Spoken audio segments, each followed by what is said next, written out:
Let me make a recording.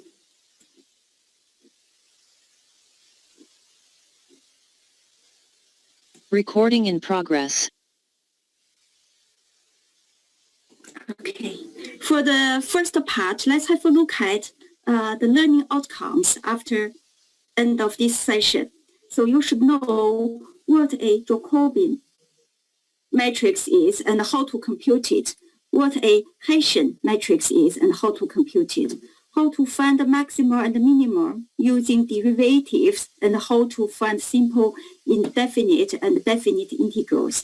But we will have a break. Before the break, we talk about the first three, and then after the break, we talk about the last one here.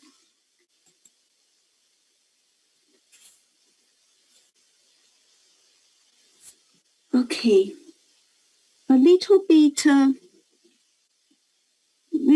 recap from last week. Okay, do you remember last week we talked about derivative limit, right? So we have seen how we can find derivative of a function with respect to one variable. In fact, it is all about slope. Okay, imagine, see here, we have a linear line, and the slope can be calculated using the change along the y here, and then over change along x.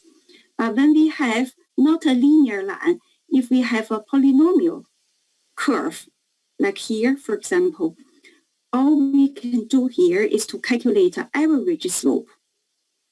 But how do we find the slope at a point? So here, I just want to say this is a point, the change is 0. And here along the y-axis, the change is 0. But this slope is undefined. Anything divided by 0 is undefined. That is why we have introduced the limit. Remember in our last, in Unit 3, introduced the limit. In that way, we can actually approach, here the change as small as possible. Using limit, we can calculate the so-called slope for a specific point along this curve. So here is another thing for the recap. I want you to have a look because we will use it a lot today. So this c is a constant. And here the function simply is x to the power of n. To do the derivative with respect to x, that is c, the constant, multiplied by the power. We take this power to front of this variable, and then the power will deduce by 1. See, n takes 1 away from this n, and that is the final result. Okay, a little bit recap here. Now, let's come back to here. Today, we will talk about partial derivative. In functions with two or more variables, the partial derivatives is the derivate with respect to one of those variables, keeping all other variables constant. Okay. So have a look at this example. We have a function here with two variables, x and y. If we do derivative, consider y is a constant. Treat y just as 3 here like a constant. So we do derivative with respect to x, 3 multiplied by this y to the power of 3, that is constant. And do the derivative for this part, bring these 2 down in front of this x. We have 2 multiplied 3 and y to the power of 3, that is 6 multiplied by y to the power of 3. And then here, if we reduce the power from 2 to 1, that is the final result. Similarly, we do derivative with respect to y. When we do this, we treat x to the power of 2 as a constant. So 3 multiplied by x to the power of 2, the whole thing here is a constant. All you need to do is to do derivative with respect to y for this part. What do we have? That is 3 multiplied by y to the power of 2. So in total, the final product is here.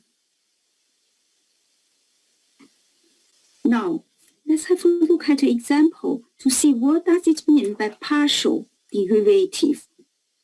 We consider a cylinder here. The volume of this cylinder is defined by this equation. That is pi multiplied by to the here to radius r to the power of 2 multiplied by the height of this cylinder.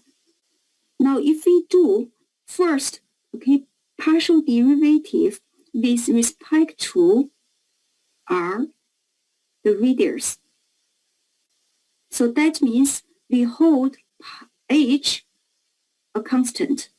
We treat h just as how we treat this pi is a constant. Then the derivative, partial derivative with respect to r, that is what we have. 2 pi r multiplied by h. So what does it mean?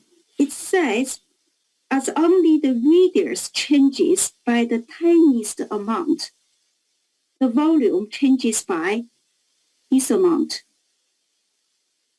It is like we add a tiny layer with a circle's circumference, 2 pi r, right? This is circles. If we calculate a circle's circumference along here, that is 2 pi r multiplied by h.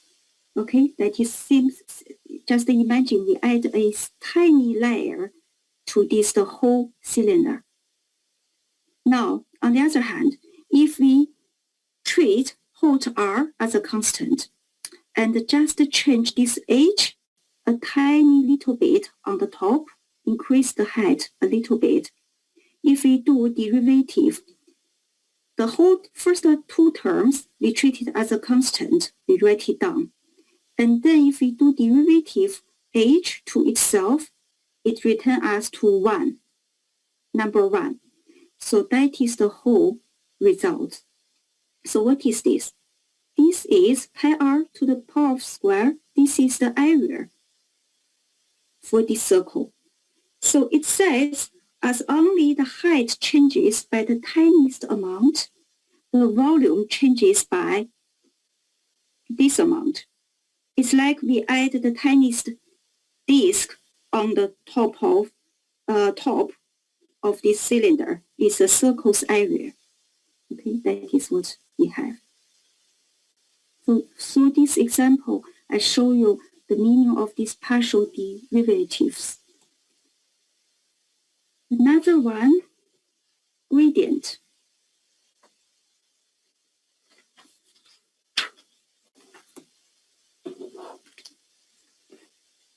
Look at the definition, gradient. We use it a lot in neural networks and machine learning.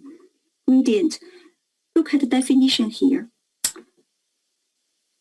The gradient of a function, for example, this function we have 3 variables, is a vector function.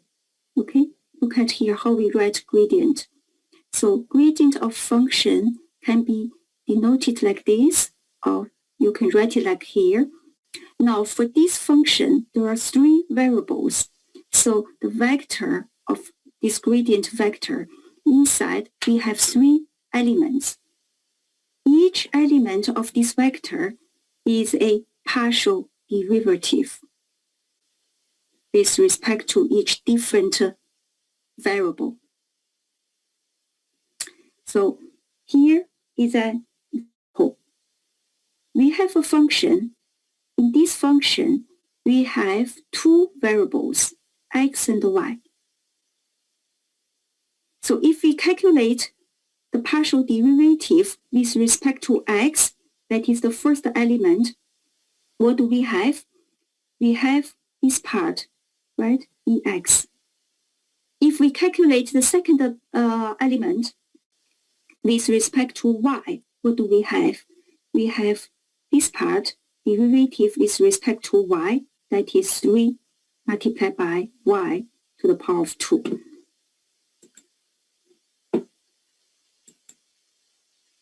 Okay, sorry. Here. We said that is in that example. This is the function. And I calculate the gradient vector.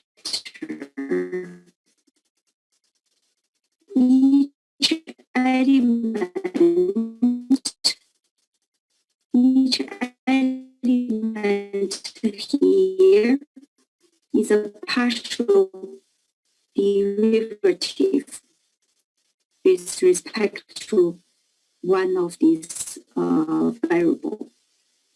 So if I evaluate this gradient vector using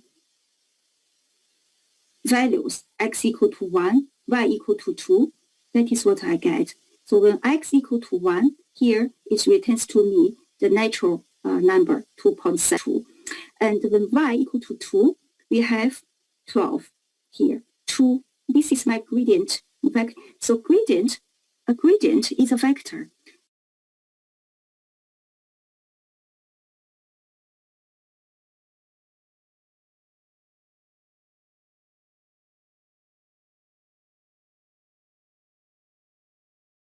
Recording in progress. The gradient, it is a vector. It has direction and it has the magnitude here, the length.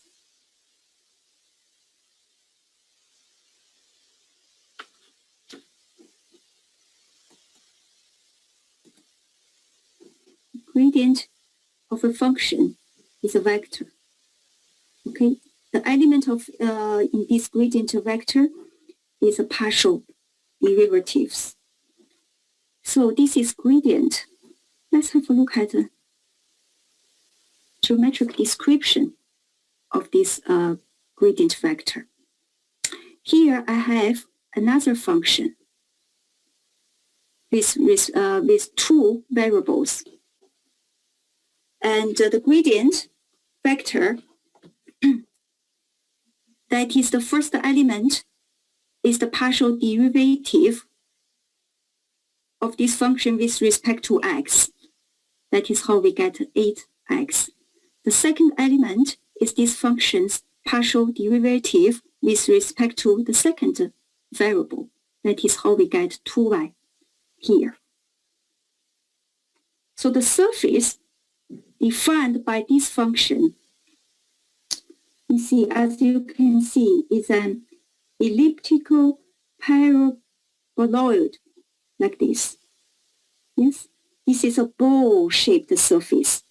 The bottom of the bowl lies at the origin. Okay, the origin 0, 0. Another way to display a function, this function of two variables, is by a contour plot, like here. So a contour plot, this is that is points with the same function output values are drawn by lines. So for example, here on this line, function's value equal to 1. Okay, and here that is function's value equal to 5. We have the third here, function's value equal to 10.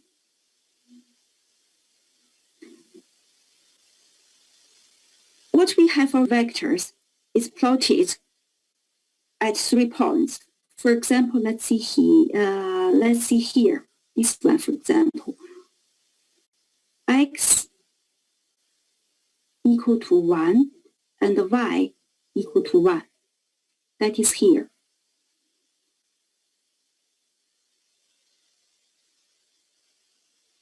Okay, so what I want to to see is that is very important. This plot wants to show you the gradient vectors are normal or perpendicular to each of these contour lines. Okay, so these 3 points here, they show the gradient vector at, for example, at this point, this line is perpendicular to this, same to here.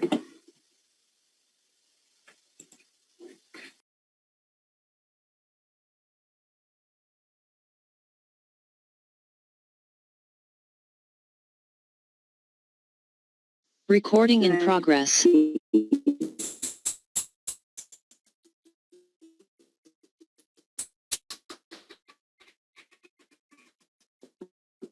And we have a point here.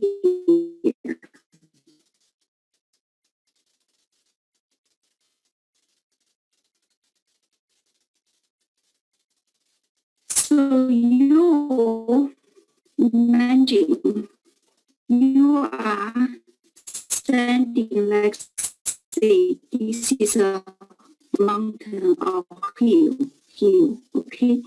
You are standing at this point. You want to reach to the top of the mountain. Okay, so which way can help you to go to the top of the mountain as fast?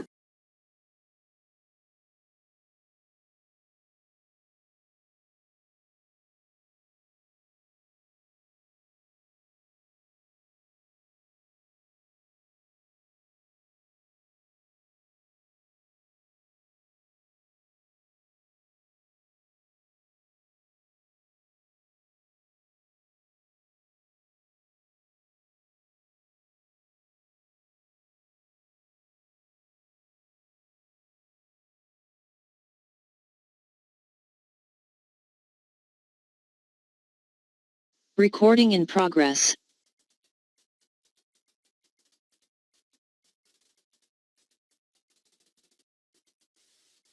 So there's a meaning for this gradient factor.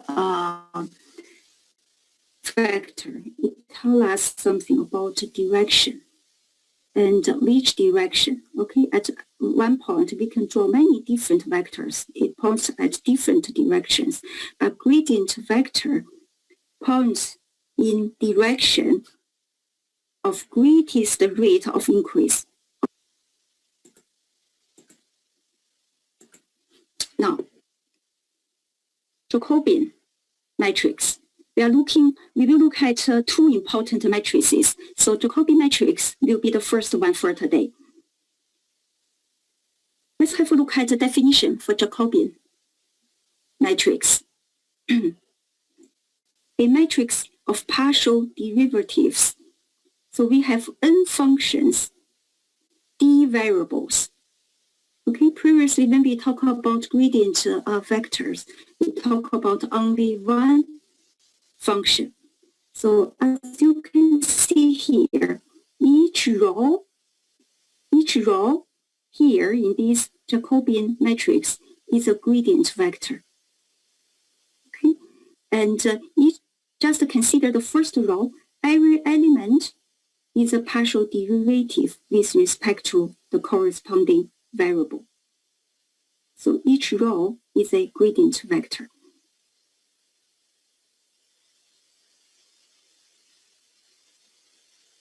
Why do we need to consider different functions? A neural network may have more than one output. And let's say, for example, if we consider image processing or face recognition, we have so many images or face pictures.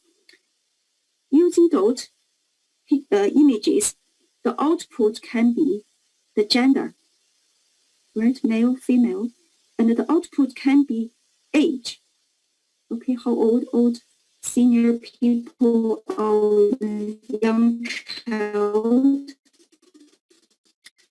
Or the output can be the facial expression, emotion expression, angry or happy. So you can use a mapping to predict different values, different gender or age or facial expression. So we can have different functions. For example, this one corresponding to age, and the second row corresponding to gender, the last row corresponding to the facial expression. So Jacobian matrix is a very popular used concept in neural networks. Okay, they are given like what we show here by the derivatives of the network outputs with respect to the inputs. Okay, the outputs of neural networks with respect to the inputs. For an image, it can be the pixel, each corresponding pixels go through the whole row here, or can be some extracted features as variables. Now, have a look at here, this example. For this one, how do we get Jacobian matrix? First, you need to decide how many variables are there, how many functions outputs are there. And then you can decide, okay, what is the final size for this Jacobian matrix? 2 by 2, 2 by 3, 3 by 2, or what?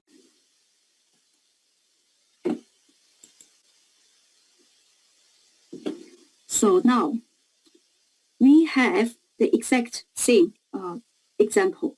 We have two outputs here, two functions, three variables, x, y, and z. Jacobian matrix is defined in this way. Each row corresponding to each output, each function. So because we have two functions here, the first row corresponding to the first function, the second row corresponding to the second function. The columns is decided by the number of variables we have. So here we have 3 variables. That is why we have 3 columns. So here in this example, Jacobian matrix, the size of it is 2 by 3.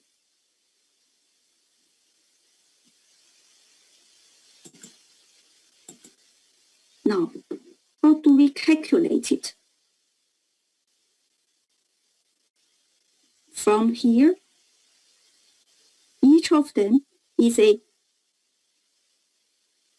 partial derivative with respect to x, y, and z.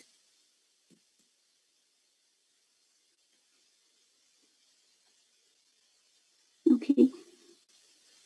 When this term with respect to x, this term looks like just consider it as a constant. Derivative of a constant is 0.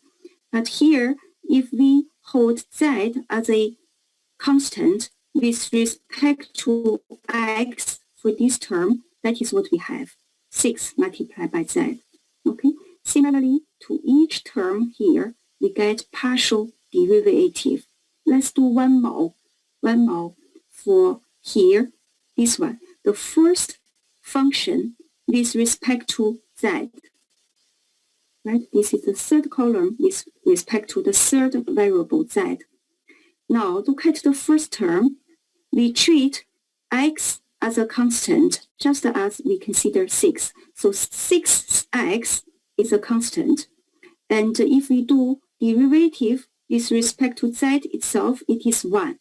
So in total, the product gives us 6 multiplied by x is a constant. Now look at the second term. Do the derivative with respect to z again. That is, consider y, hold y as a constant. 2y is a constant.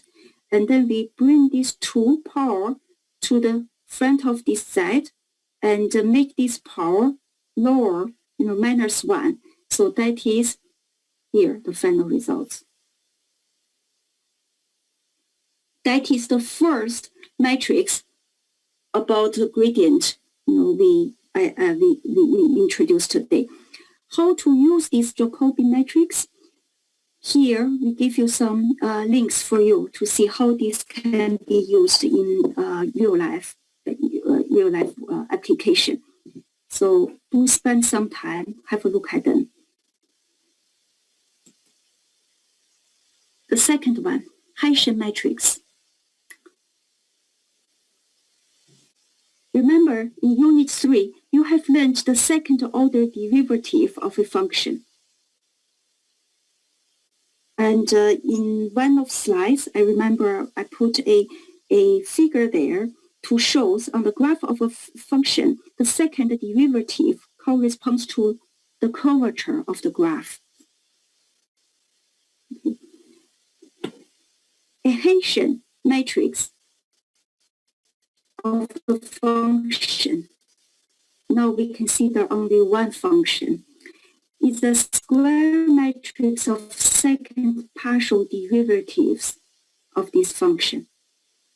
Okay, let's consider then the Hertfordshire matrix is defined as here.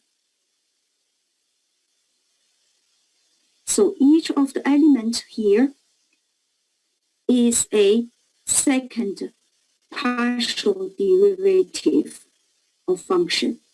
Okay, all of them are the second partial derivative. The first row starts the derivative. First derivative will be done with respect to the first element here, variable. And the second row here we do is always the first derivative start with the second variable in the function. Let's have a look at the example altogether here. Find the Hertfordshire matrix of this function. This is a function. How do we calculate the derivative for second partial derivative for each one of these?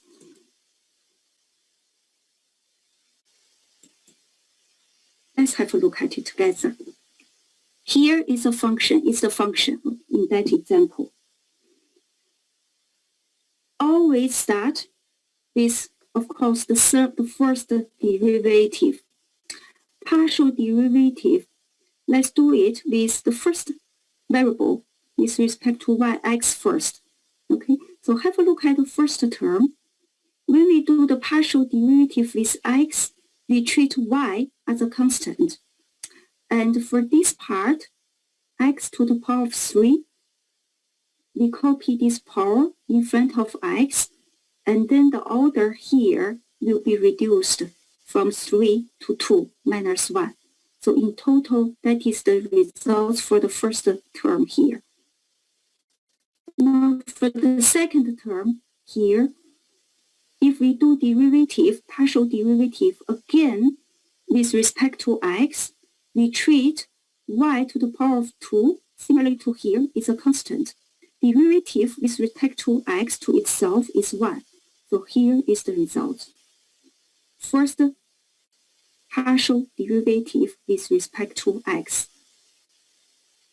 Now from the first one, last week we talked about derivative itself is a function. Now we got this function, we do the derivative, partial derivative again with respect to each variable. Now we get the second partial derivative with x, with respect to x again, with respect to y. So let's have a look at it. With respect to x from here, from the first partial derivative with respect to x. Have a look at the first term here. Again, we treat y as a constant. So 3y multiplied by the derivative for this x to the power of 2 with respect to x. What does it give us? It gives us 2x. 2x multiplied by 3y together that is the second partial derivative with respect to x we get. Now, do the second partial derivative with respect to y from the first partial derivative from here. That gives us with respect to x, with respect to here y. Okay. Now we hold x as a constant. So 3x to the power of 2 is a constant. And then y, if we do derivative to itself, that is 1. That is y. We get 3 to the multiplied by x to the power of 2. This term, if we do partial derivative, if there's no x here, so all we do is partial derivative with respect to y here, we get 4y. Similarly, if we want to calculate the second row for Hertfordshire matrix here, we start the first derivative with respect to the second variable. So that means we do partial derivative of this function with respect to the second variable here. Now, if we do it with second variable partial derivative, we consider the first variable is a constant. We hold x as a constant. So y, if we do partial derivative with respect to y, it gives us to 1 in this case. So for this part, here is the result. Now the second term here, remember we do partial derivative with respect to y. So we treat x as a constant, then that is what we get. 2x multiplied by 2, and then the power is reduced to 1. That is the result. I said earlier, derivative itself, first derivative itself is a function. When we do the second derivative, we do the one derivative with this first derivative. Now let's have a look. If we do derivative for the first derivative again with respect to y, that is what we get, 4x. Okay, because here is a constant. Constant itself, do the derivative, there's no change with it, it's 0. And here we treat 4x as a constant. Derivative of y itself is 1. So that is the result. To get here, that is from the first derivative, partial derivative with y first, and then we know we could consider with respect to x, right? So we treat y as a constant. For this term, when y is a constant, then the derivative with x with respect to x is 1 itself. So here we got 4y. For this part, because we are doing derivative with respect to x, so that is what we get, right? We bring down this 3 in front of x, the variable in front of the variable, and then the power is 3 minus 1. We got this. Now I have a question for you. We have already discussed Hertfordshire matrix that is 2 by 2. Okay, it's a symmetric matrix. Have you noticed that? Here, this element of the main diagonal line, these two are equal. Look at here. This one and this one. They are equal. Okay, that is here. They are equal. Now, I hope you have your pen and the notebook. Can you write it down? This is for 2 by 2. Write it down in a general format. What does it look like? A Hertfordshire matrix. Hertfordshire matrix for a n by n size.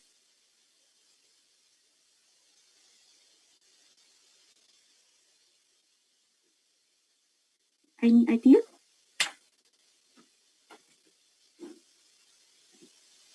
N by n. N by n, that means for that function, we have many, or say n. Okay, here I use d by d. Number of d variables. Okay, So it looks like this. The first row is done by, calculate the first partial derivative with first variable first, and then do the second with respect to all the other variables. The last row, that is, we do the first partial derivative with respect to the last variable, and then for the second partial derivative, we start with the other variables. So that is, the general format for Hertfordshire matrix for a size of d by d. Okay. So many of you have already started view, I think maybe view, start neural networks. And Hertfordshire matrix will be used, you will see it quite often because Hertfordshire matrix is a big part which have been involved for optimization, okay, for neural networks of optimization. So what have we learned so far this afternoon? You have already learned partial derivative, okay? So for a function involving more than one variables, if we calculate the partial derivative with respect to one variable, we treat all the other variables as constants. And then you learned gradient vector. Gradient is a vector, okay? It is different from a slope. Slope is a scalar. Gradient has direction, and it points to the direction of the greatest rate of change, of increasing for a given function. And then we learned Jacobian matrix. In Jacobian matrix, each row is a gradient vector. Depends on how many outputs you have. Okay, then how many variables you have, then we know the size of Jacobian matrix. And then we learned Hertfordshire matrix. Okay, all of them are related to partial derivatives.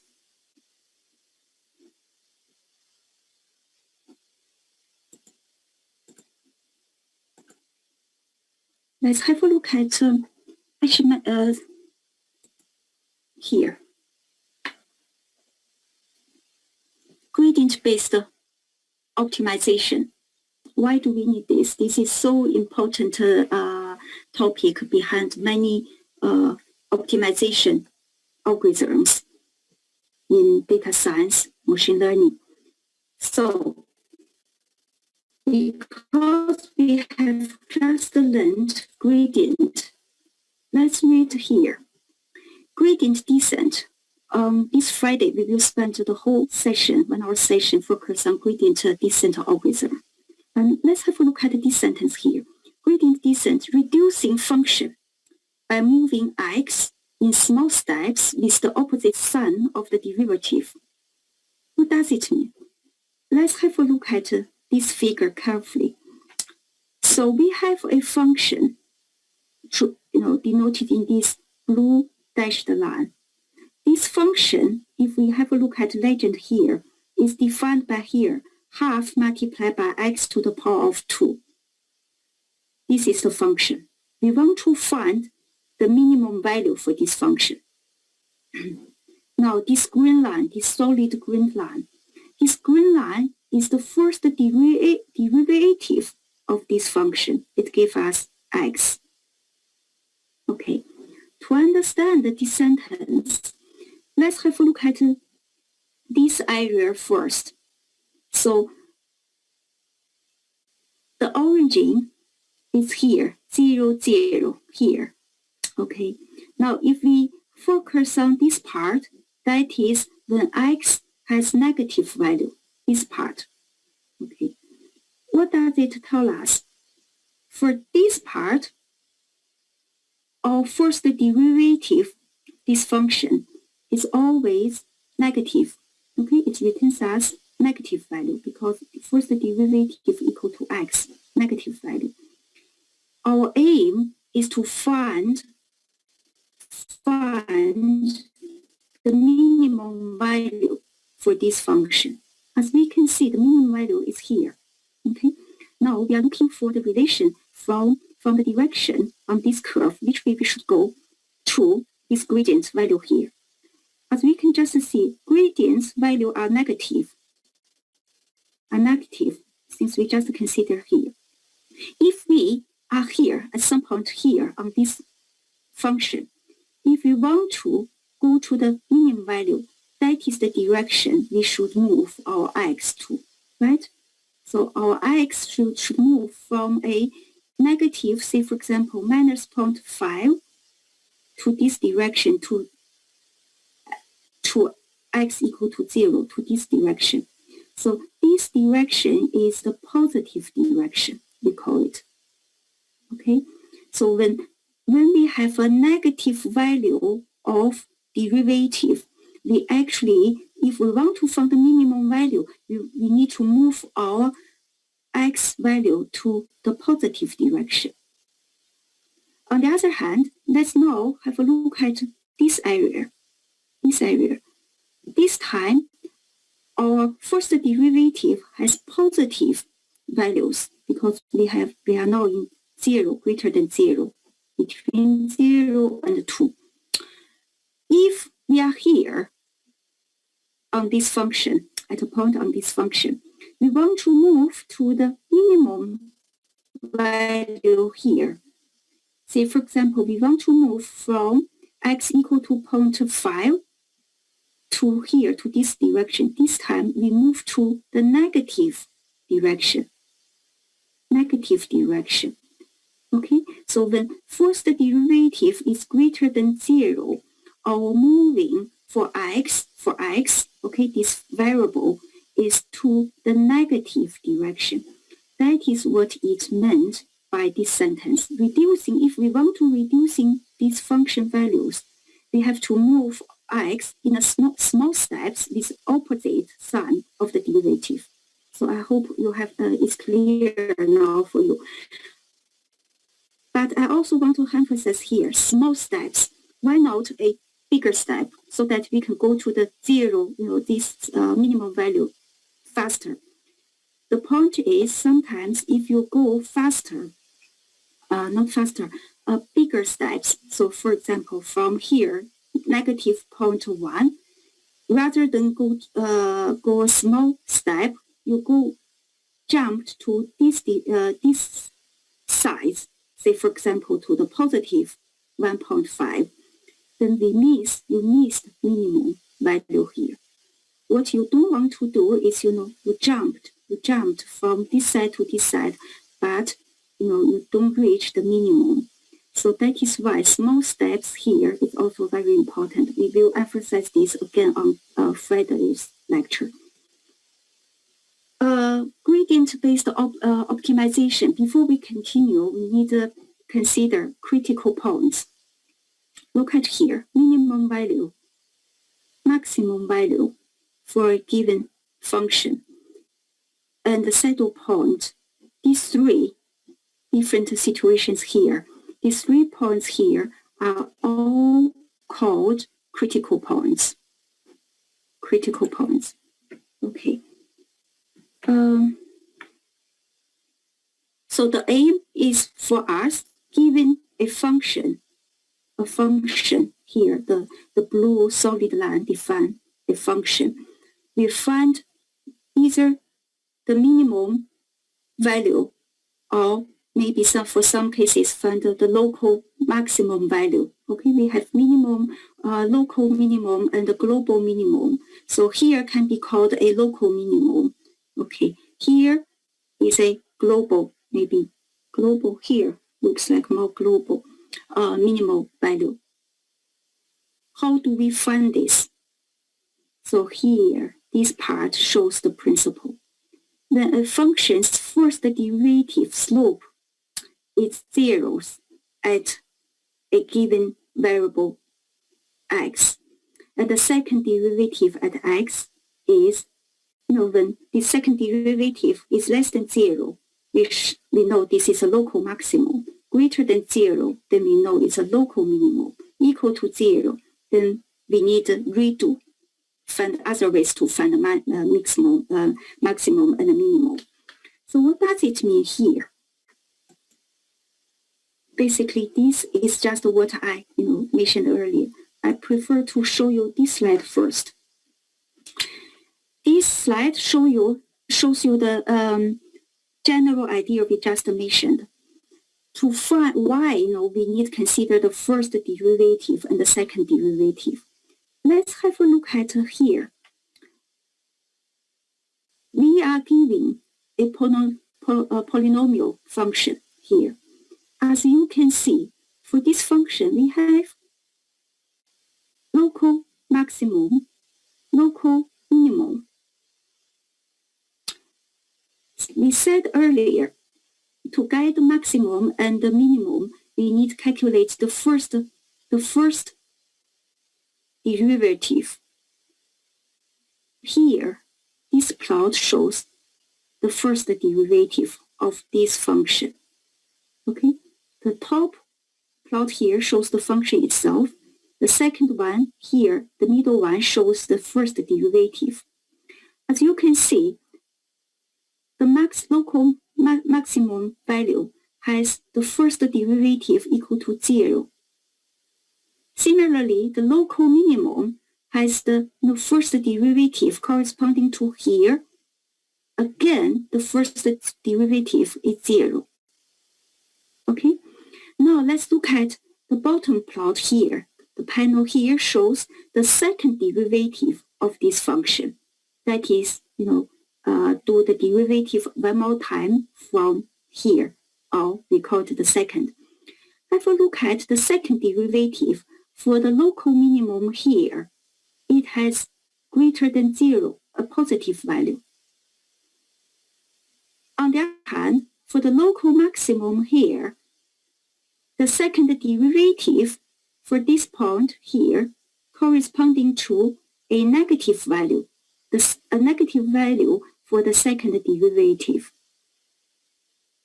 That is why here it says the general idea when you give a function with respect to one variable here, to find the maximum or minimum, you need to find the critical points first. How do you find the critical points? By doing the first derivative and then set the first derivative equal to 0. Get the solution, if we can find that is at 0, and the corresponding function value is f at 0. This point, this pair is called critical point. And then how do we know the nature of the function of this point? Are they maximum or minimum? You need further to calculate second derivative. That is here. When they are greater than 0, the critical points correspond to minimum value. When it is less than 0, it corresponds to the maximum value. Here is an example. How do we do that? So we have a function. To get the maximum and the minimum, we need to calculate the first derivative. The first derivative is with respect to x. It gives us this term, 4x. And then we need to set this 4x derivative equal to 0. It gives us x equal to 0. And the corresponding critical point is x equal to 0 and y equal to, or fx equal to minus 9. Okay. Then what do? We get a critical point, 0 minus 9. Is it a local minimum or local maximum or global maximum? We need to calculate the second derivative. That is, we do one more derivative from here.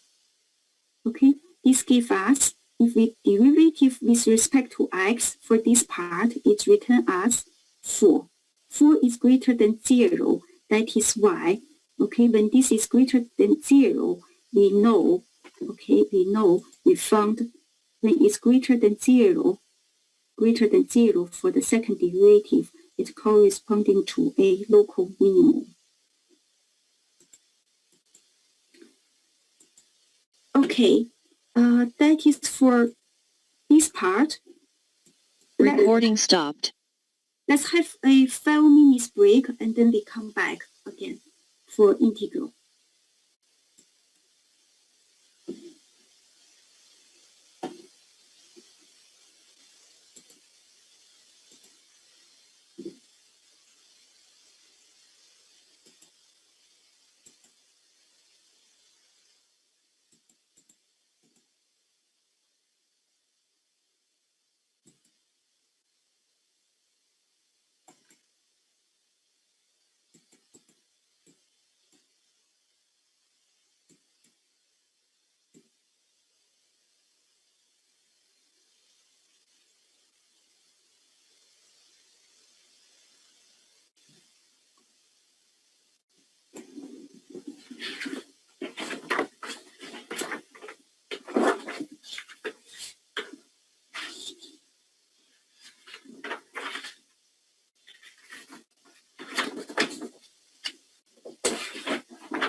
Okay, everyone, let's come back and we start with definite integrals. Recording in progress. let's have a look at definite integrals. Consider this figure now. Fx defines a function. It would be nice to have a compact way to express the area of the shaded region, okay, under this part. Yeah. So it can be denoted as this.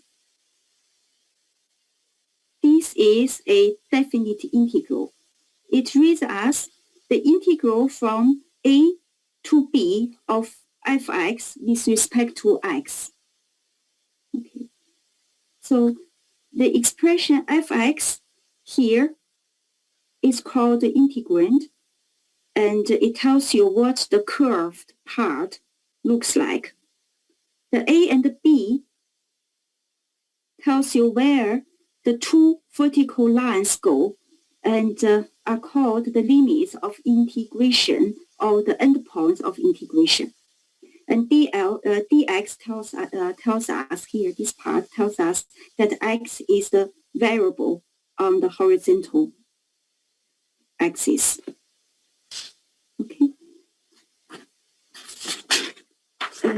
Let's have a look at an extremely simple example.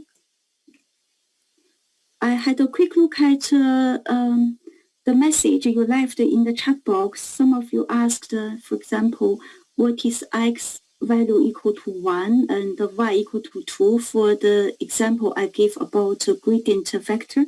It's just an example I give you. Evaluate the gradient vector using numbers. Okay. So similarly to here, I give you example, and this is extremely simple function x, right? This function equal to x, and starting from 0, end at 4, two endpoints, two limits here. So what is the area under this curve that is given by this triangle? Okay, so what is the area for this? That is equal to 8, right? The side multiplied by this side and divided by 2. So that is the meaning for this simple integral, definite integral. Now, have a look at here. First, the fundamental theorem of calculus. What is this about? For f, little case f, if this f is a continuous function in an interval, on the interval a to b, define a function, look at the difference here, capital F, by this capital F function is given by here. It is a integral of this little case of fx, f, little case f. Then f is differentiable on this interval, and the derivative of this capital F is equal to this. So what does it say? It says, okay, differentiating this capital F gives us back the original function f. Okay, so because this is the first fundamental theorem of calculus, I would like to spend 5 minutes with you together to prove this. Have a look at it here. How can we prove from here, that is all we have, right? To what we want to get? We want to get the first the derivative of this capital function, okay, with respect to x, give us this little case fx. So what is little case fx here? Basically, it is this function here, okay, this curve. Now, what is the derivative of capital this function?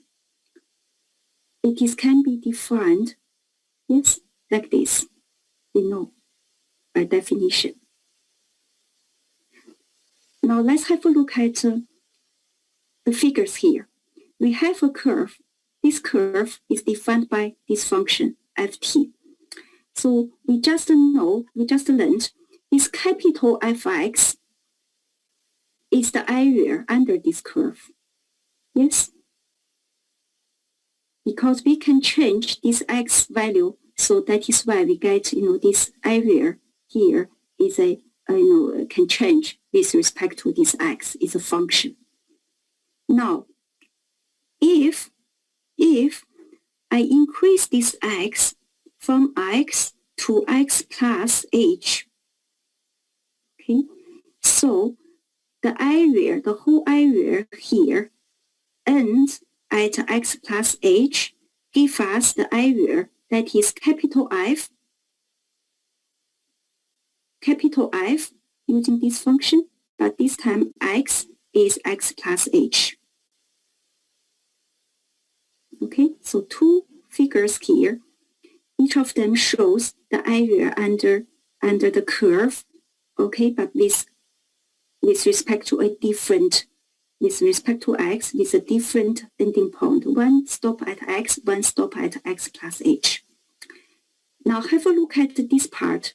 What I can write here. This capital F, now instead of x, I have x plus h. I can substitute x plus h to this function. That is what we get here.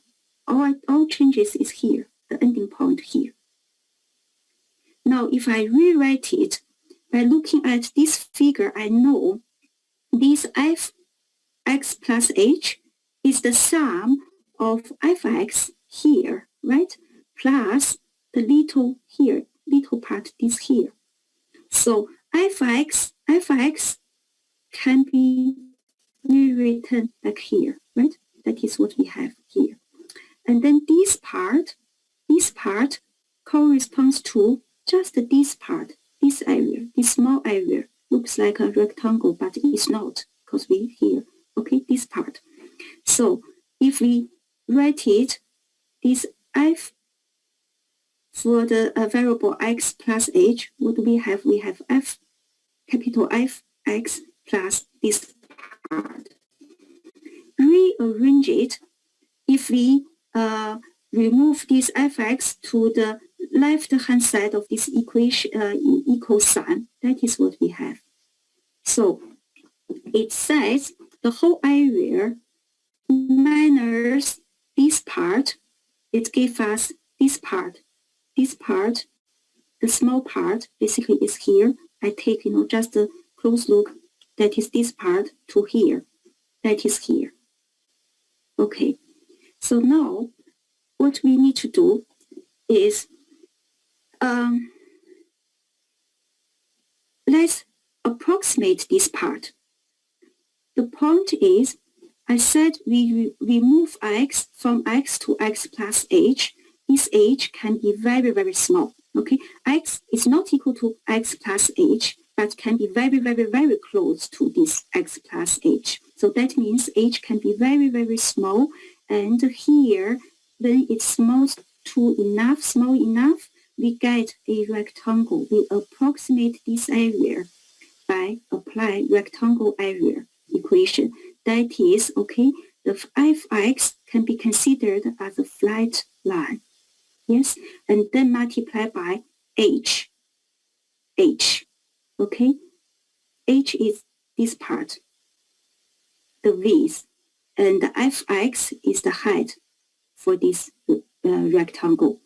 That is the area for this shaded part when h is very, very small. The accurate way to calculate this part is using this integral. Now we can approximate it by giving here, using a rectangle. So that is why I didn't use equal sign, but use approximate sign here. Then for both sides, we divided both sides divided by h. That is what we have.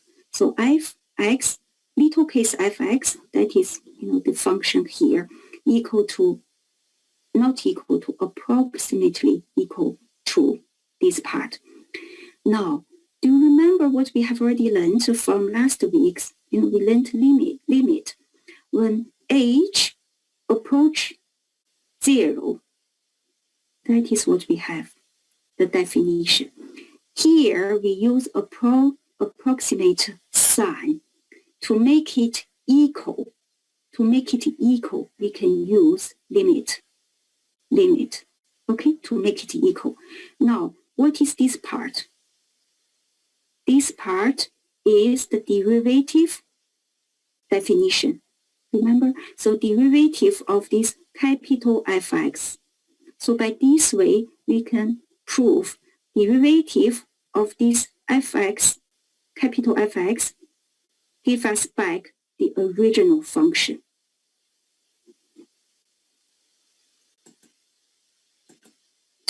So this is the first fundamental theorem of calculus. A question for you. Suppose we have a function x to the power 4.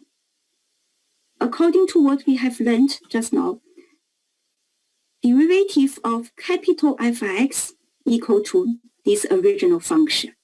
Now the question is for you is, can you think of any other functions whose derivative is equal to here? You have your pen and the notebook, please. Can you do this? How many different functions can you write it down? And its derivative should give you back to this x to the power of 4.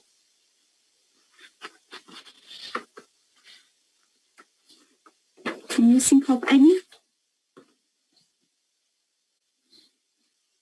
This will be helpful. Okay, have a look at here. Here are some examples. You may think of a little bit different. I think the main difference maybe comes from the constant part. Right? I give you 3 examples. All these 3, if we do the derivative, we should get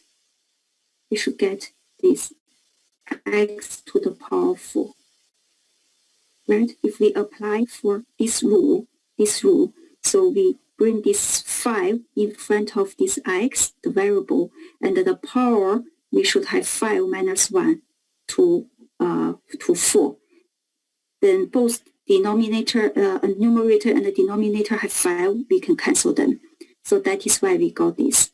So as you can see, any function of x of the form like this plus a constant, we can get derivative derivative equal to here. Now, second fundamental theorem of calculus. If f, the little case, is continuous on this interval, and the capital F is any antiderivative of little case with respect to x, then the integral part is equal to here.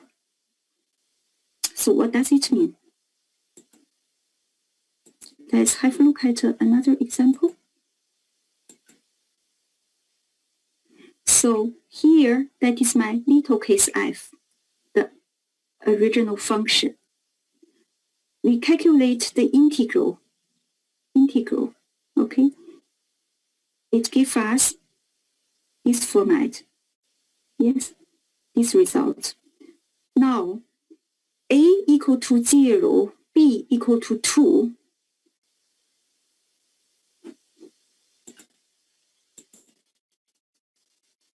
It says we should get f substitute b into capital F minus substitute a into capital F. That is the final result. So substitute b, that is 2 here, into here, x. That is what we have. Minus, then we substitute a equal to 0 into this part. That is the final result. Okay, that is how we calculate a definite integral.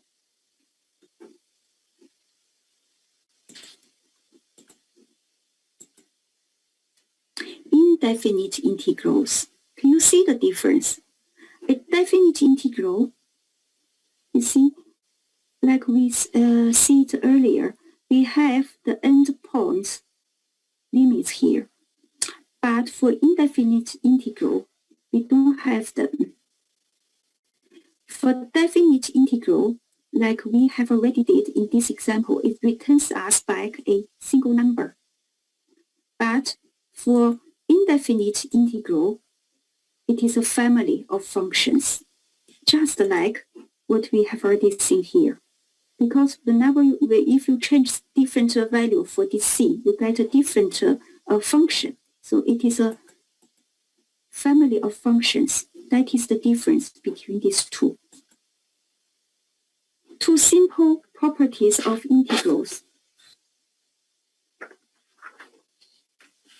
For definite integral, if for the function in front of it we have a constant c is a constant, okay, it's equal to, we take this c in front of the integral of this function itself.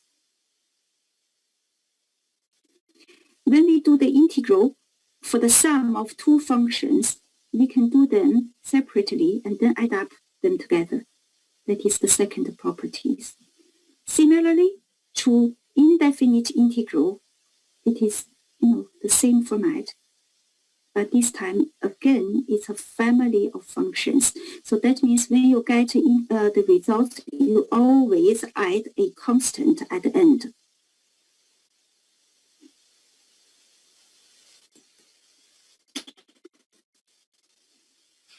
And similarly, like what we see in derivative, right? We have some formulas here you can use to calculate the integral.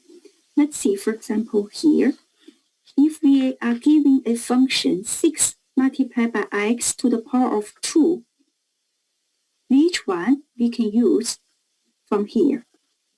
Which one? We can use this one. Yes. So a equal to 6 and r is not equal to minus 1. Here is 2. Apply this result here. What do we get? R equal to 2. 2 plus 1, that is 3. And then a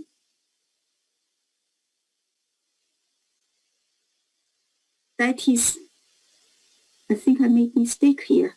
So that is, that is 6. Okay, 6. Yes, that is right. So 6 is a, and then here we have r equal to 3. Yes, that's right. Yeah.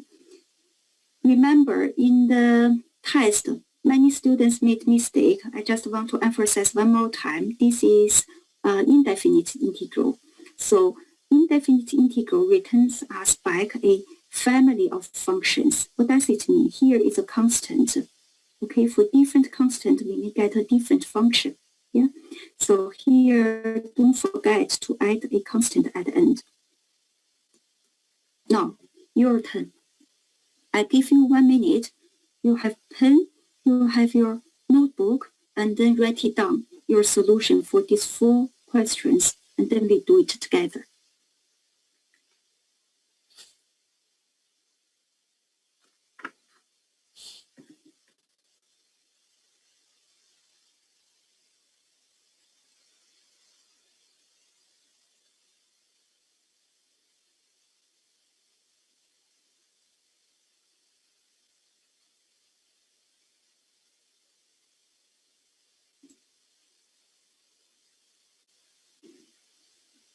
Okay.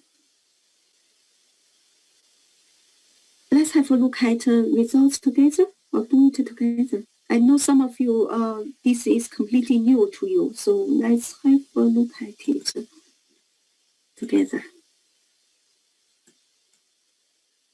The first one. This is the question you have been given, the original function. You want to do the integral of this one. And which equation or which rule shall we use? You see, I copy some rules selected from here. Okay, just a gentle reminder. I think Manuel has very kindly put some checkpoints on enrichment discussion thread so that you can get all those different rules. So we select some from here. For the first one, we apply this rule. So here, A equal to 2. So that is the result we get for this one. For the second one, here is the function. Which rule shall we apply? That is the rule. Okay, so if we have a look at here, A equal to minus 8 here, and R equal to 3. So if we get results here, that is A, that is minus 8, multiplied by R equal to 3 here plus 1, and then in the numerator, we get this x to the power of 3 plus 1, that is R plus 1 here. And then the final result shown here.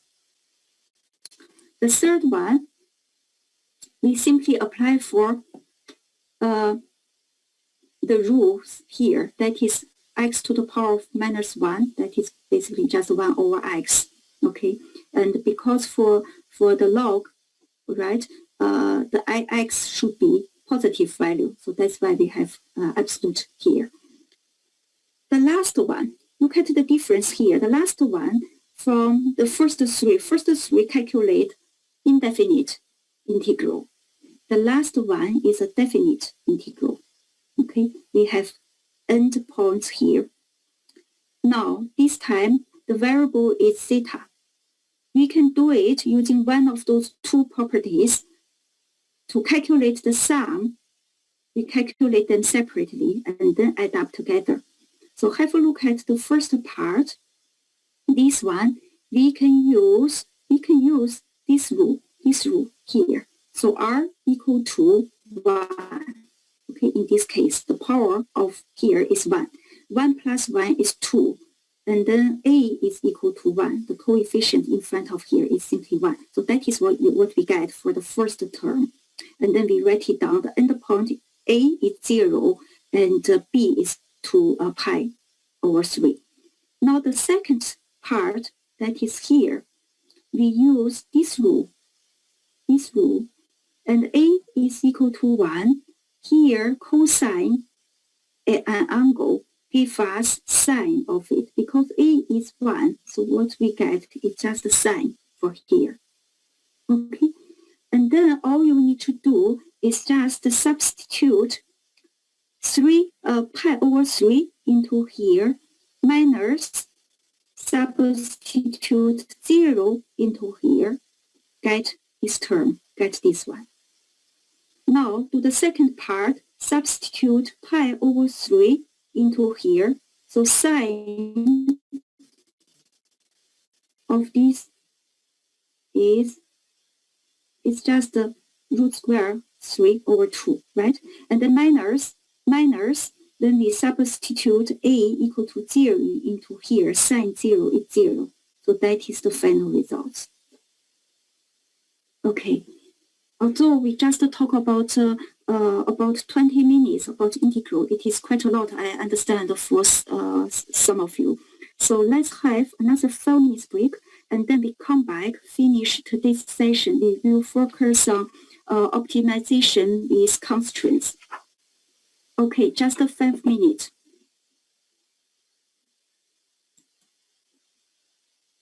Recording stopped.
Okay, everyone, let's back. I'm going to make a recording. Recording in progress. Okay, in this session, we will talk about optimization problem is constraints. At the end of this session, you need to know how to minimize a function subject to constraints using Lagrange Multiplier method. So here, this figure with a bowl shape is the surface of a function we want to minimize. Okay, here is a function we want to minimize, and in this figure, that is this one, bowl shape. But there's a constraint shown by this green plane. So we need to find the minimum value above this green plane. Why do we need to minimize a function in data science? One way to think about it is, let's assume we do a supervised regression analysis. We define a error function that measures the differences between predictions and actual values. We want the overall error as small as possible. How can we do that? We can use different optimization algorithms. Many of them involve using the Hertfordshire matrix and the gradients to forget. So that is the basic explanation about optimization problem is constraints.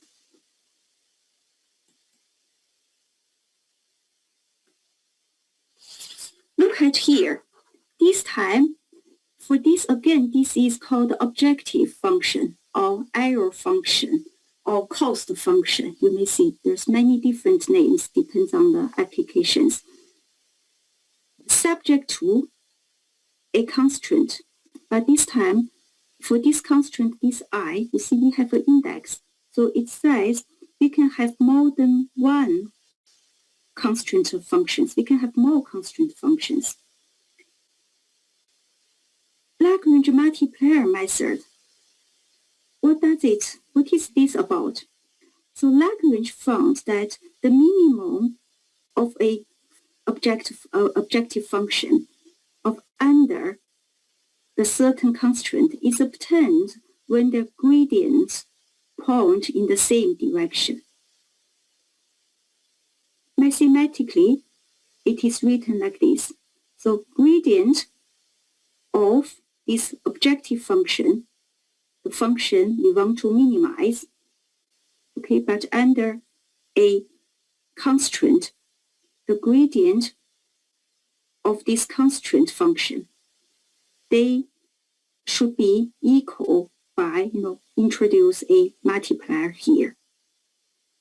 So lambda is this called a Lagrange multiplier.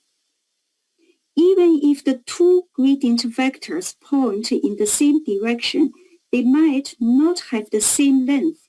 So there must be some factor that is here, like lambda, allowing to the transform one in the other.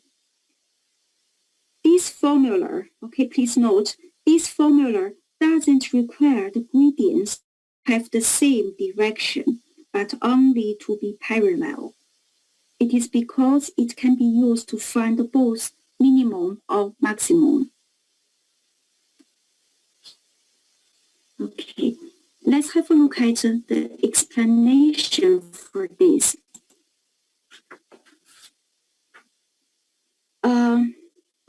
This time, in this example, our objective function is given by here, two variables.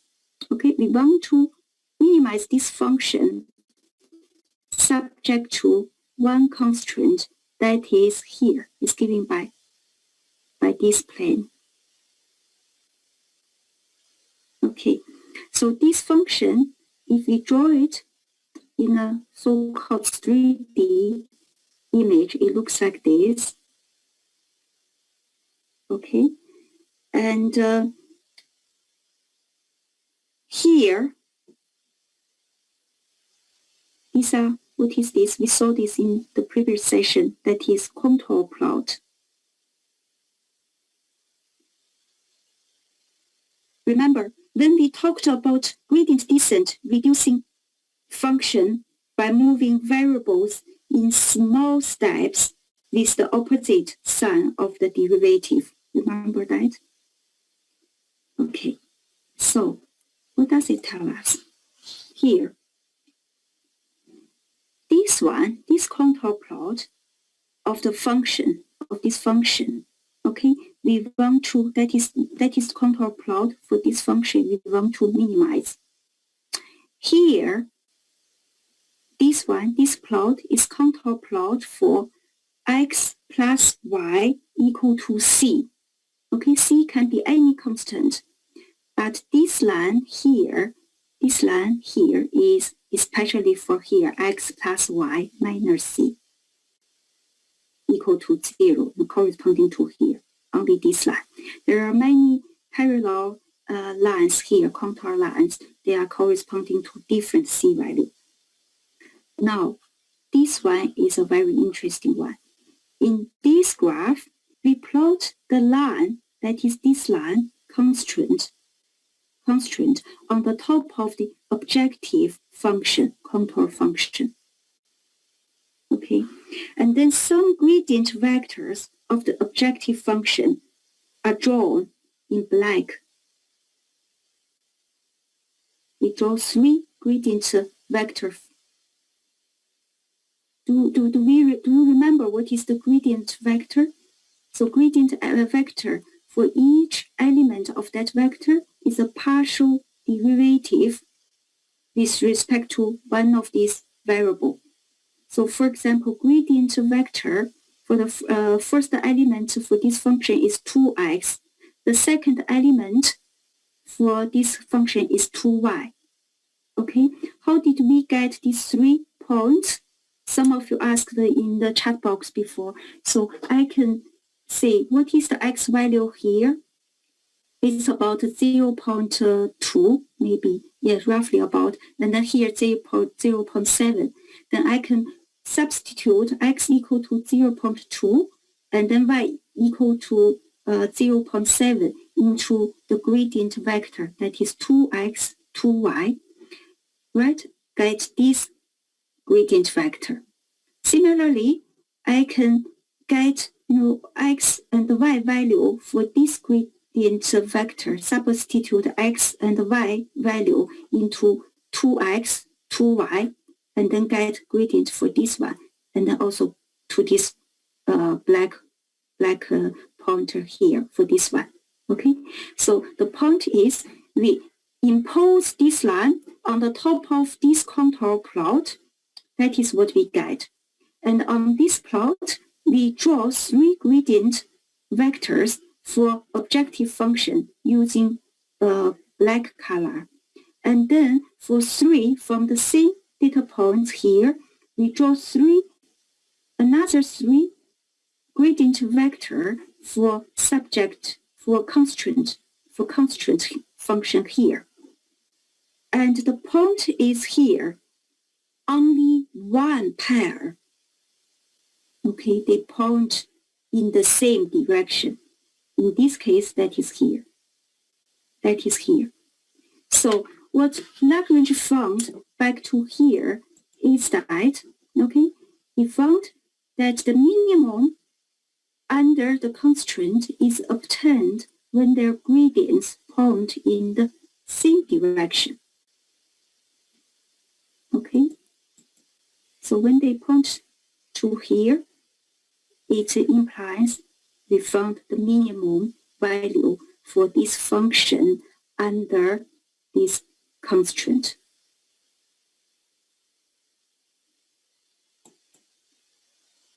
Now, how do we do this optimization problem in practice? We have been given an objective function that is here, subject to a constraint. We need, first step, to rearrange the objective function by introducing Lagrange multiplier.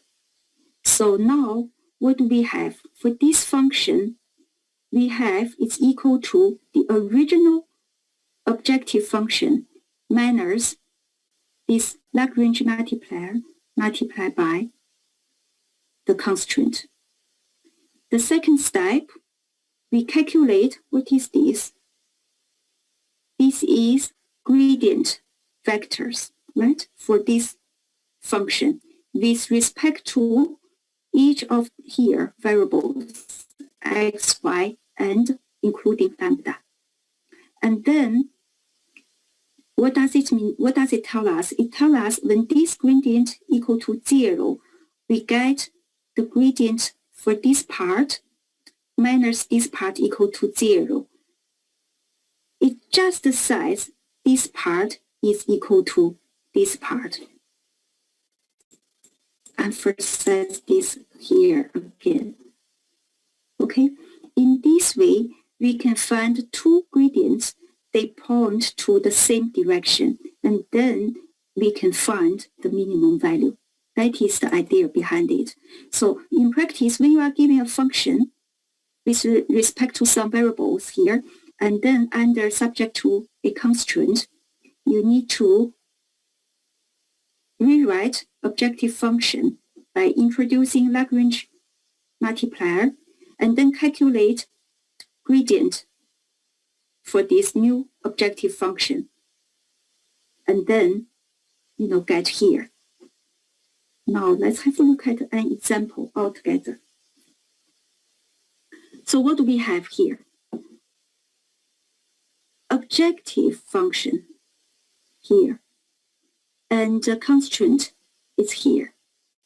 Okay. So remember, the first step is to introduce Lagrange multiplier. Okay.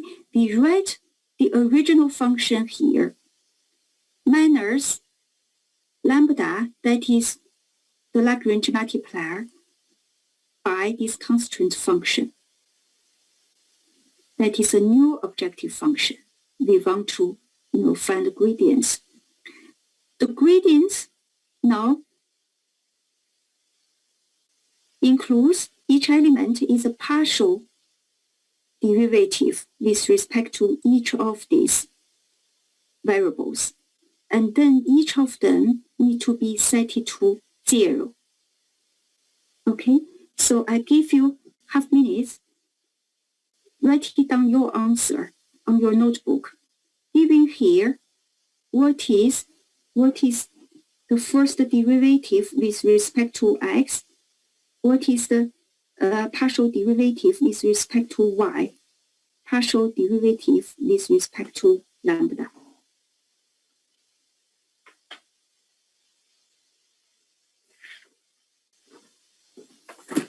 Okay.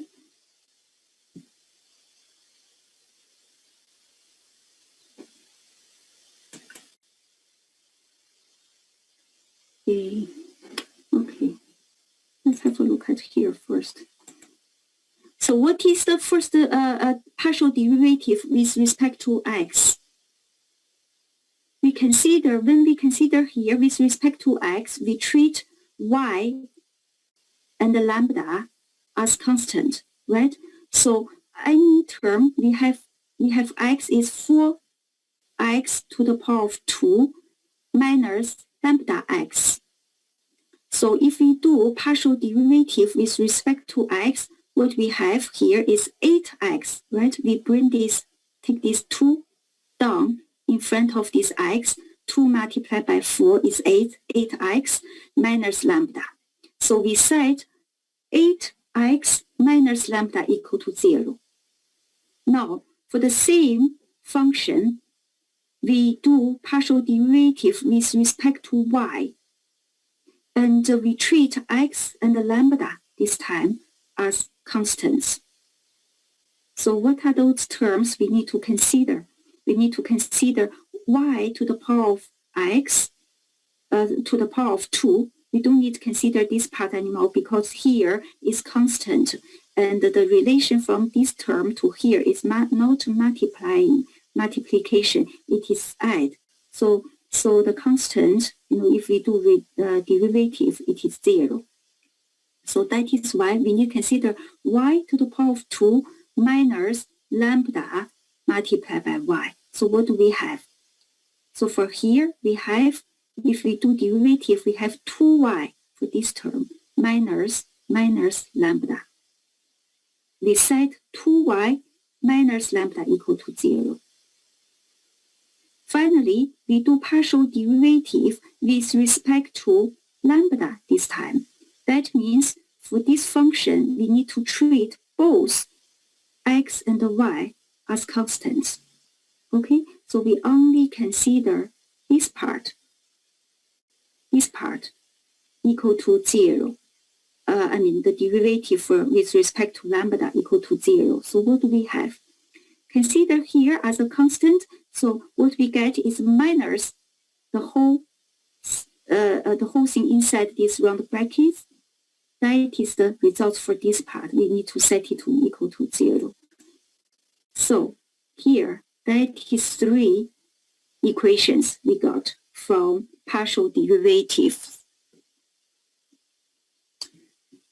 Now, because don't forget, we use this method, okay, to find the minimum values. Okay, the minimum value, what is the minimum value? When x and y equal to what value, the function has the minimum value. So, if you use first equation minus the second one, that is what we have, right? So 8x minus 2y, and then we don't have this lambda anymore. It gave us y equal to 4x. That is another new equation. And from here, if we substitute this one, 4, into 3, for example, and then what we can get, so minus x minus 4x, that is what we have. We can calculate value for x equal to 0.4. If we substitute this one, right, for example, to the first one, then we can get what is the value for lambda. Lambda is equal to here, 3.2. We substitute x value to 4, then we can get y's value. That is how we calculate these values. Now, come back to here. Okay, just don't forget the first step, how to do this. This is objective function. We minimize it subject to a constraint. We rewrite first step, rewrite objective function by introducing Lagrange multiplier. Second step, we solve its gradient. The basic idea is when the gradients for both this original function equal to here the constraints, then they point to the minimum value. So here are 3 gradient partial derivative we have got. From these 3, we have calculated the value for here. So x, y, and lambda. Now, in the test, how do you answer what is the minimum value for this? You need to write it down. X equal to, when x equal to 0.4, y equal to 1.6, you need to give the function's value. Report it, okay? So minimum value of this f is 3.x under here, obtained for x equal to here. Okay, so today we have already learned quite a lot about derivative again, okay, derivative, partial derivative, and second derivative. So from partial derivative, we have already learned gradient vectors, okay. You learned Jacobian matrix, that includes different gradient vectors. You learned Hessian matrix that includes second derivative, right? Partial derivative. And then you learned how to calculate the minimum value, maximum value for a function with single variables using gradient. First derivative, you find, and then you set it to 0, and then using that to find the critical points. After you get critical points, how do you judge, how do you determine whether that critical point is a minimum value or maximum value? You calculate the second derivative. When the second derivative is greater than 0, we found the minimum value.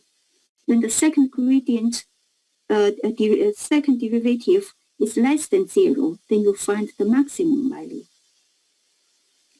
From there, that is one method that we can use to find the minimum value and the maximum value. In this session, we learned another one. So optimization with a constraint, or with more than one constraint. Yeah? So the method is Lagrange Multiplier method. Again, you need to calculate gradient, the partial derivative. Apart from derivatives, you also learned today integral. Okay, integral, it will be useful when we learn probabilities. And of course, also some other situations, but in this module, it will be related to a probability topic. On this Friday, we learn one more optimization method, which will be used for next unit to normalize some algorithms, machine learning algorithms. Okay, so today we can finish early compared with previous session. But what I'm going to do is I stop recording. If you have any questions, we still have minutes. 10 minutes, I will answer your question. You can unmute yourself, or you can try to type in the chat box. Okay, now I'm stop recording. Recording stopped. Okay, for those, if you don't have any questions, you can leave. But for some of you, if you have any questions, you may ask. Let me see. You can't unmute. You are okay. Okay, you can try now. Yeah. Hi, ma'am. Good evening. Any important questions from today's session that we can expect in exams, ma'am? Say it again. I cannot hear you clearly. What's the important question you are? Say it again. Sorry. Hello? Yeah. Can you hear me now? Yes, there's a little bit echoing, but yeah, can you try it slowly? Say it again, please. Yeah, I will give the question in chat. Sorry. Okay, I'm sorry. Yeah, okay. You can type it.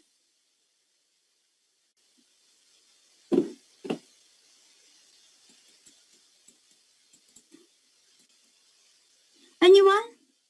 If you don't have any questions, you can leave, but yeah.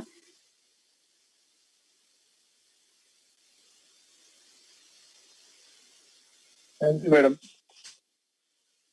Hello?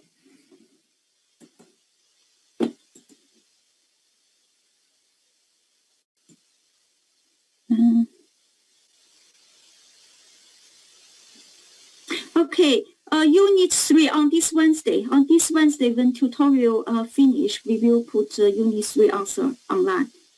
The discussion board. Okay, thank you. I see Manu is helping me. Okay, can you please expand the first and second slide of second? Okay, you want me to expand that? Let me see. The first and where's the question?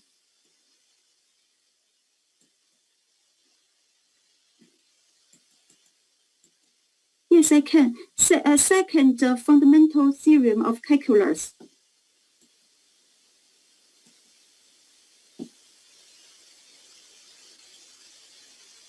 So I don't know, is it Gopal? Sorry, if I say your name wrongly. Okay, I'm sorry. So you are asking first and the second slides of second. Okay, first and...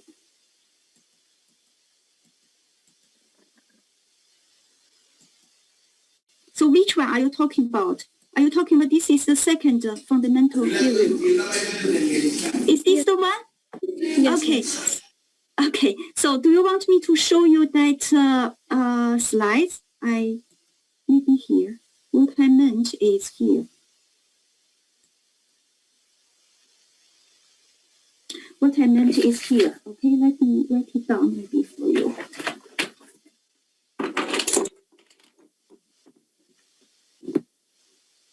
Okay, so it may be, let me write it down here also. Are you there?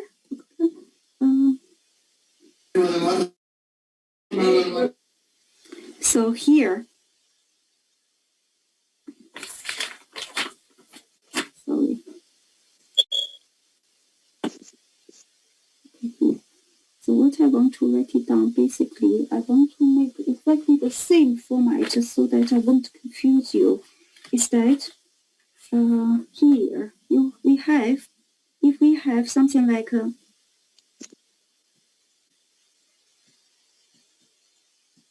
by rules, we know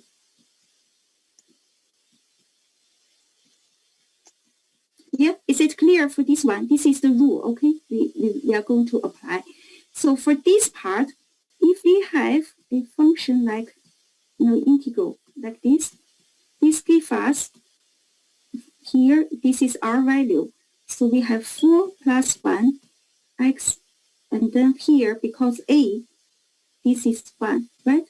1. So we have 1 here, and then here is 4 plus 1. That is why we have something like 5x5 plus c, like here. Exactly like here. Now for definite integral, okay, we don't have this c part, this constant part. It should return us to a value. How do we get that value? That value is defined by,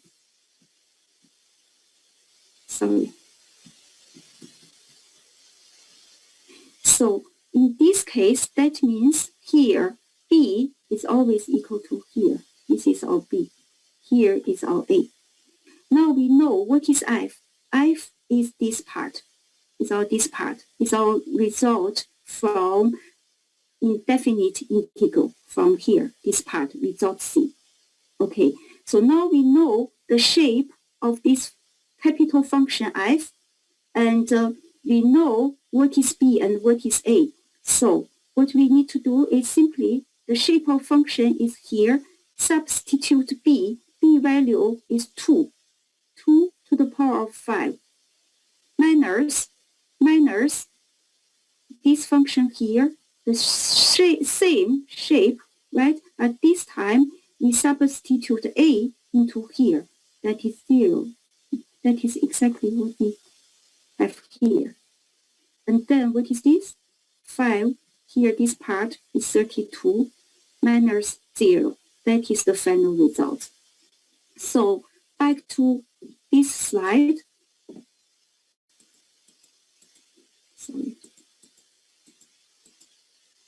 This slide, that is all it says. What is this part called? This capital F, antiderivative part. Yes, if we do derivative to it, we get this original function back. But when we calculate derivative integral, okay, for this part integral, we should get a single number. That single number can be calculated using antiderivative, but substitute b and a inside and do the subtraction. Is it clearer now? Yes, ma'am. You sure? Okay. More questions? Anyone? We still have 5 minutes. gradient based optimization. Do you mean which slide is better if you want me? Not this one.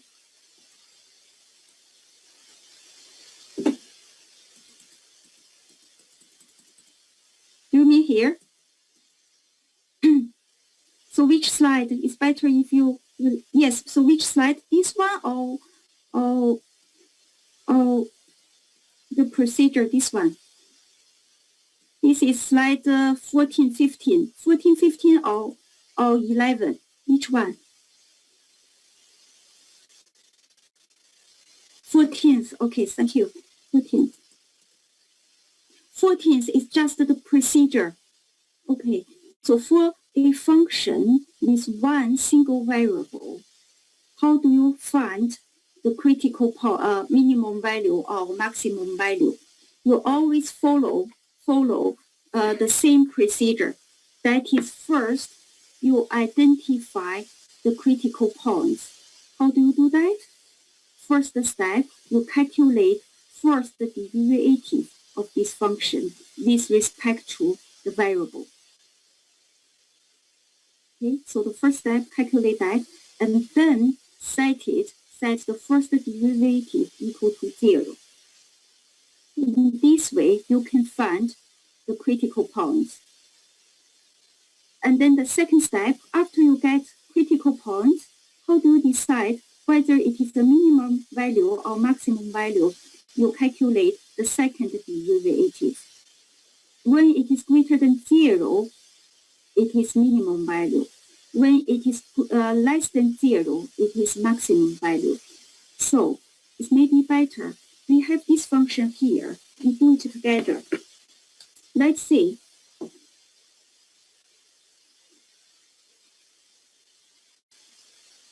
Let's say f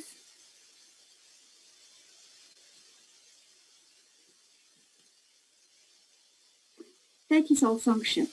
A is to find either minimum or maximum value for this function. So the first step, according to the 14th slide, we need to calculate first the derivative. Okay, and then set it to 0 so that we can find the critical points. So what is the first derivative here? This one is just use this one here, 2dx. Remember for this one equal to, yes, so that is what we have. We move this one, this n is equal to 2, and then we have 2 minus here.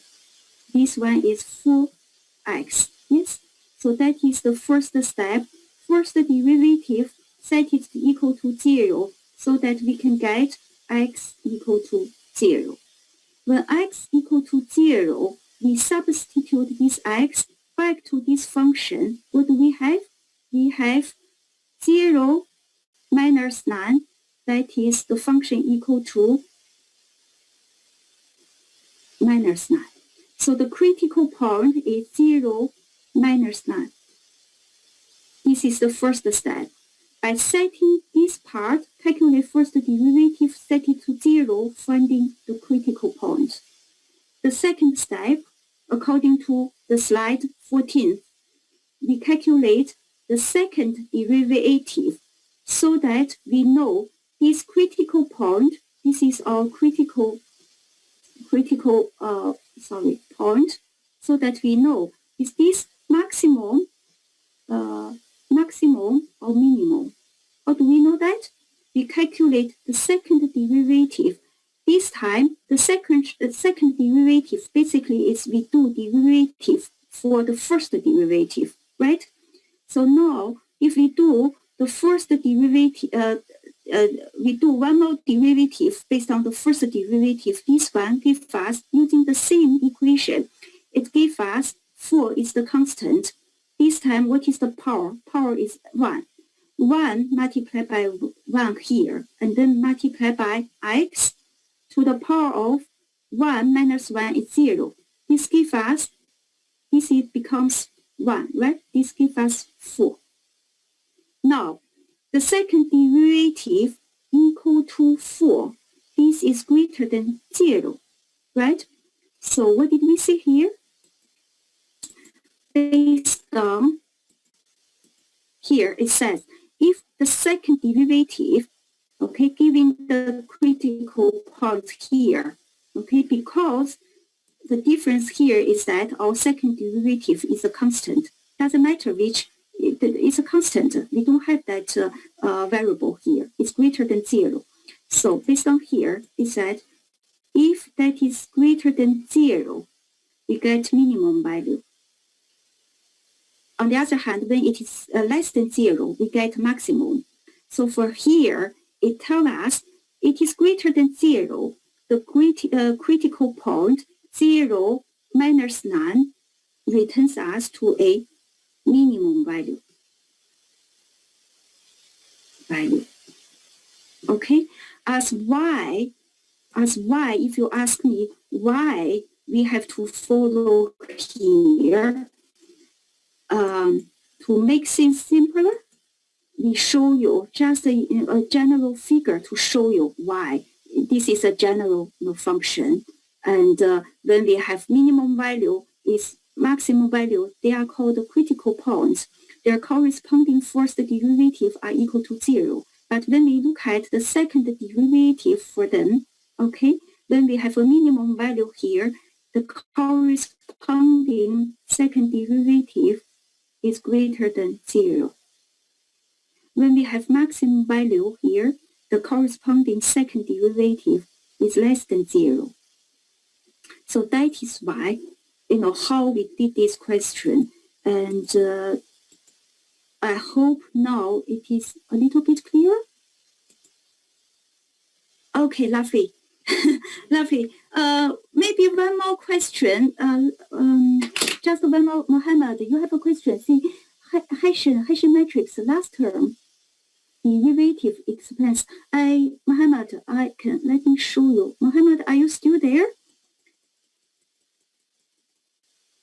Are you still there, Mohammed? Yes, okay. So when you say, Hessian, last term, what do you mean? What do you mean last term derivative expense? Can you speak to me or type something here, please? Am I in the right slide you want to talk about first? Let me know. Mohammed? Just unmute yourself if you want to talk to me.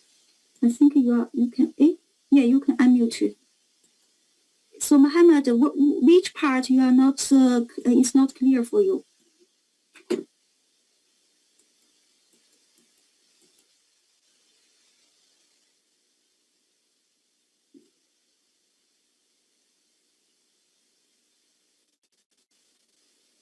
Yes, you can. So just yes, can you? I think I have already mentioned you can speak. Yeah, unmute. Allow participants to chat to unmute.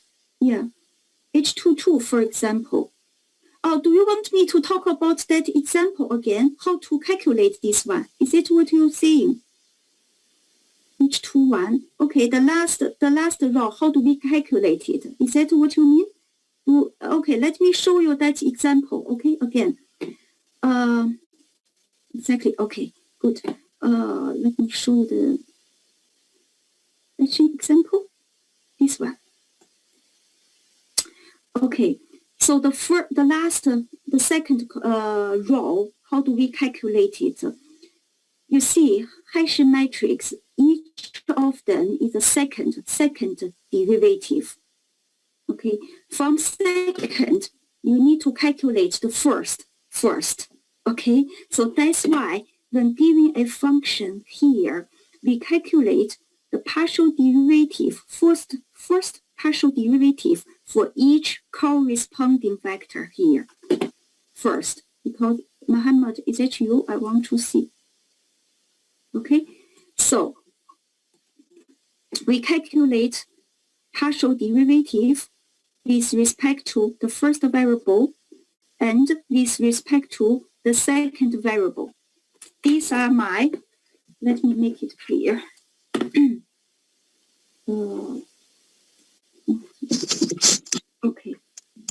Muhammad, was it you?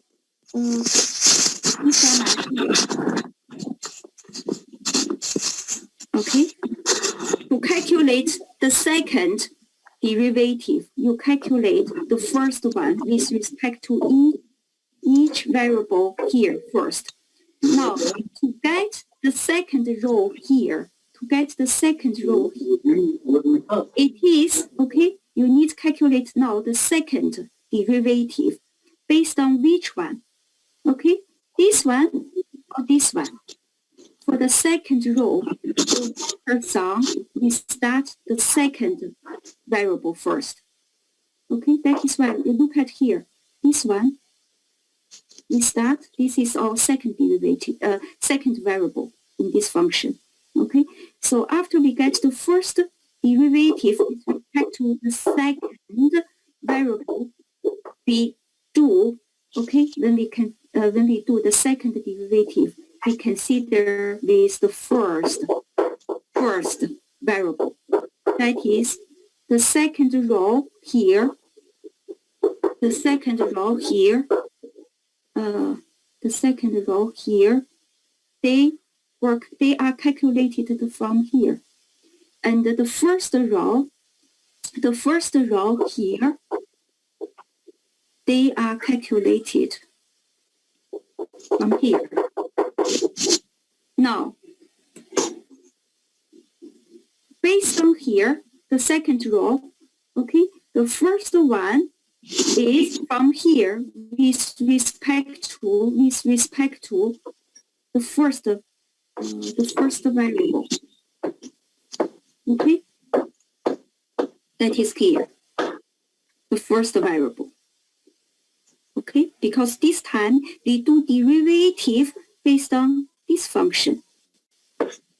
Now the second one is again based on this function. We do the derivative with the second variable. So each column here is a derivative with the first variable, second variable, and if we have more, the corresponding variable. Each row here is, depends, tell us for the first derivative, each variable we should start with first. I'm not so sure whether this is clear. Now for this one, how did we calculate this one? Because this is the second row, I start from here, the first derivative. And with respect to x, right? With respect to x, this one, what do you use? You use this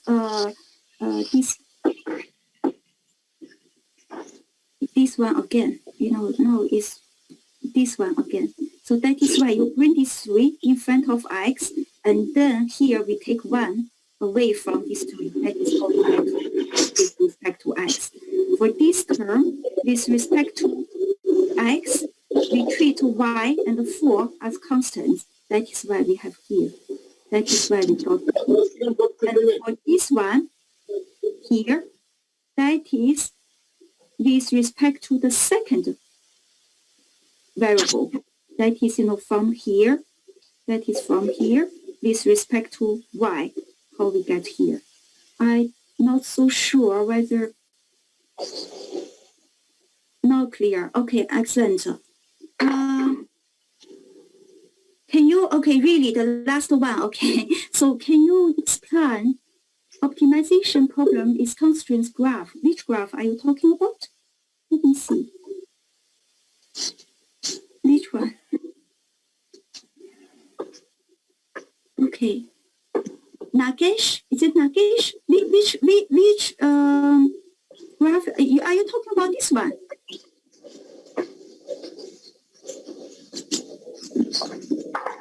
Let me see. Are you talking about this one? Okay, 6, that's right. So all I'm saying is just one more time and then we finish. Okay? So here, contour plot, is it clear? We have four plots. The leftmost shows, who's this? I think it's better if I unmute yourself for a while, okay? So we have 3 plots here. The first one is contour plot for this objective function. objective function. Okay, along each, each line here, that means the function, has the same value. And then here it has another different value, but it's same. Everything around the same line, they have the same output from this function. Although inputs are different, but outputs are the same. This is contour plot for objective function. Now for this one, this is contour plot for x plus y equal to or minus c equal to 0. Here, okay, we have many parallel lines. Only this one from the top right, 1, 2, the second line here, this is x plus y minus 1. And all the others are different constants. So this is this plot. Okay, so one plot for the objective function, one for this constraint. Now, this plot, this is, okay, impose, only put this one on the top of this function, this contour plot. That is how we get here. Okay, I hope so far is clear. And then, on this plot, based on 3 data points, this is just for explanation. Selected 3 data points and then plot their gradient vector. So for example, I got a point here. This point, the x value is about 0.3 and the y value is about 0.7. Okay, so what we have is from here. Can you see? Sorry, let's do it again. What I want to say is this one. So f x y is defined by, so if we do, partial differential for x, we got 2x. Yes, if we do partial derivative with respect to y, that is the gradient, right, for this one. Now, if I say x equal to 0.3 and then y equal to 0.7, something like that, okay, just an example, then the gradient for this data point, gradient vector, would be, based on here, 0.6 and then 1.4. Then, because this is a gradient vector, it is a vector, so we can plot 0.6 and then 1.4. We can plot in the direction or get just this part, okay, something like this, onto this plot here. That is how we calculate gradient for this point. Similarly, you can calculate using the same way to calculate for this point. That is, for this function. But remember here it says what he found. Lagrange found that the minimum of under the constraint is obtained when the gradients point to the same direction. So this plot, okay, this is not very accurate plot, but I just want to tell you the idea. That is, along this direction, 2 vectors, gradient vectors, they are overlapped together. They are pointing to the same direction. That is what it says here. I'm not so sure. Nagesh, is it all right for this explanation? No?